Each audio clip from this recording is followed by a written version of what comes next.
அறிவுரையை அளவா சொல்லுங்க. ஏன்னா அவங்கவுங்க சூழ்நிலை வேறு, அவங்கவுங்க பாதைகளும் வேறு. பிடிச்சதை அடிக்கடி நினைச்சு பாருங்க, மகிழ்ச்சி கிடைக்கும். வெறுப்பதை மறக்க முயலுங்கள், நிம்மதி கிடைக்கும். உலகத்திலேயே அன்பை விட ஒரு பெரிய பொக்கிஷம் எதுவுமே இல்லைங்க. அந்த அன்பிற்கும் மேலாக நான் நினைக்கும் அழகான உறவு நீ மட்டும்தான். நம்ம நல்லா வாழ்ந்தா 10 பேர் பார்த்து பொறாமப்படுவாங்கங்க.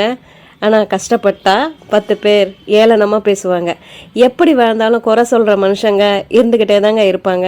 அந்த குறை சொல்கிற மனுஷங்களுக்கு மத்தியில் அடுத்தவன் என்ன பேசுகிறான் அப்படின்னு பார்க்காம அடுத்தது என்னெல்லாம் பண்ணணும் அப்படின்னு யோசிச்சுட்டு போய்கிட்டே இருக்கணுங்க. நீ என்னோடு பேசும்பொழுது புரியாத ஒன்று நீ பேசாமல் இருந்த அந்த ஒரே நாளில் புரிந்தது, நீ இல்லாமல் என்னால் இருக்க முடியாதென்று. அடுத்தவங்களுக்காக வாழாதீங்க. எல்லாருக்கும் பிடிக்கிற மாதிரி யாராலையுமே வாழ முடியாதுங்க, கடவுளால் கூட. நீங்கள் அடுத்தவங்களுக்காக விளக்கை ஏற்றி கொடுங்களேன், உங்களோட பாதைக்கும் வெளிச்சம் வரும்.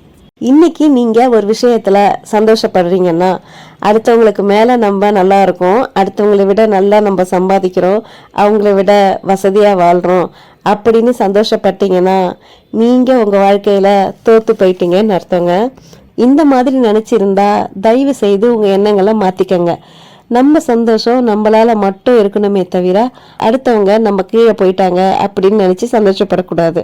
தாய் கஷ்டப்படுவதை கண்டுபிடித்து விடலாம், ஆனால் தந்தை கஷ்டப்படுவதை பின்னாடி யாராவது சொல்லி தாங்க தெரிய வரும். நீ சந்தோஷமா இருக்கியா, போதும். யாரையும் புண்படுத்தாத சந்தோஷமா இருக்கியா, சூப்பர். கடவுளுக்கே சமமானவங்கங்க நீங்க. அகத்தின் அழகு முகத்தில் தெரியுங்க, அகம் அழகா இருந்தால் போதுமானது. பொறுமையாக இருங்க. உங்களுக்காக படைக்கப்பட்ட இதயம் வேறு யாரிடமும் வாழாது, வாழவும் முடியாது.